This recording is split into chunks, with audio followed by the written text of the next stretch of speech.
ছবি তুলি একটা, আমি যাই, আমার তো ছবি দাও ভাই, আমি যাই ঢুকি।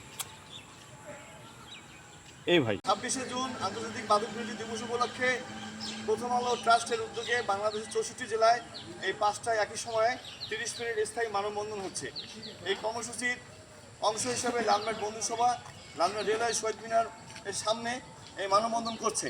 আজকে এই মানববন্ধনে হাতীবান্ধা থেকে এসেছেন আমার অগ্রজ প্রতিম প্রখ্যাত বাম রাজনীতিবিদ কমরেড শওকত আহমেদ, এসেছেন লালমনিরহাট জেলার সিনিয়র সাংবাদিক বকুল রায়, এসেছেন নাট্যজন শুভেন্দু দত্ত এবং আমাদের জাভেদ আলী ভাই, আমাদের চিরতরুণ, উনি অবশ্যই একটু এখনও বয়সে অনেক কিন্তু উনি তরুণ মানুষ, এবং বন্ধুসভার সদস্য এবং আলোমনি সম্পাদক এবং নির্বাহী সম্পাদক সহ বন্ধুসভার সদস্য, সাধারণ সম্পাদক সহ সকলকে আমি অভিনন্দন জানাচ্ছি, শুভেচ্ছা জানাচ্ছি।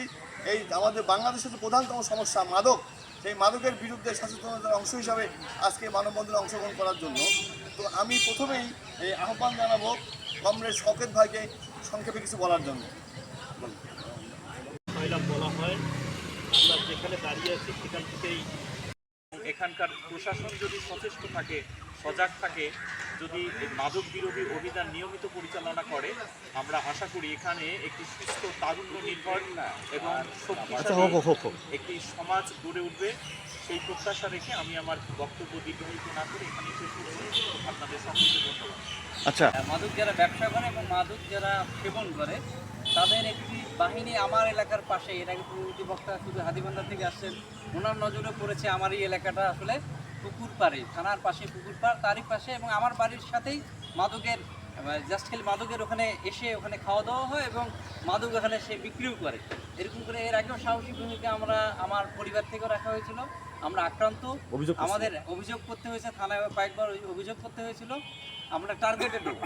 এখন সেখানে এমন একটা অবস্থা, আমাদের পুরো বাগানের প্রায় 30 শতক বাগান, সে বাগানে সুপারি পর্যন্ত থাকে না, মানে যা আছে সব বিক্রি করে মাদকের পিছনে তারা, মানে আমরা আর সুপারি যে বিক্রি করবো অর্থ নেব সেখান থেকে সুযোগ নেই।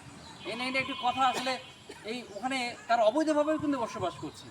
এটা কিন্তু খুবই একটা গুরুত্বপূর্ণ বিষয়। অবৈধভাবে যদি বসবাস করে প্রশাসন, যদি এই যে মাদকদ্রব্য নিয়ন্ত্রণ অধিদপ্তর, আসলে এটা কি নিয়ন্ত্রণ অধিদপ্তর নাকি এটা একটি সম্প্রসারণ অধিদপ্তর, এটা একটা প্রশ্ন কিন্তু।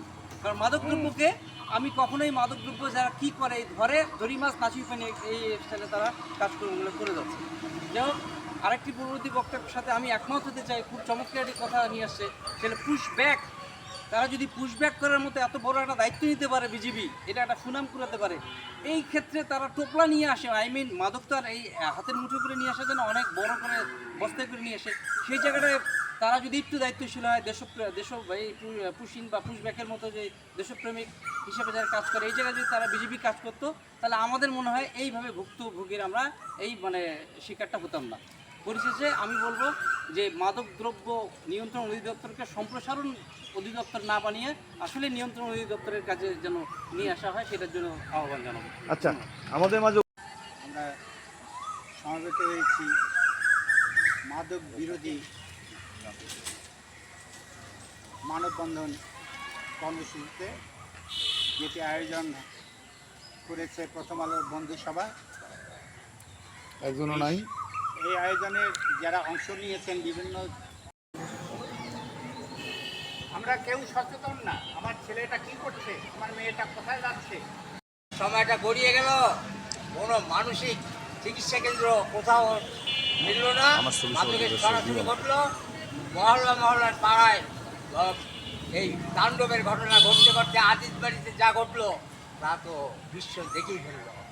এখন আমি এর কারণেই আমি 22 তারিখে মাননীয় স্বাস্থ্যমন্ত্রী, স্বাস্থ্য ও পরিবার কল্যাণ মন্ত্রণালয়ের গণপ্রজাতন্ত্রী বাংলাদেশ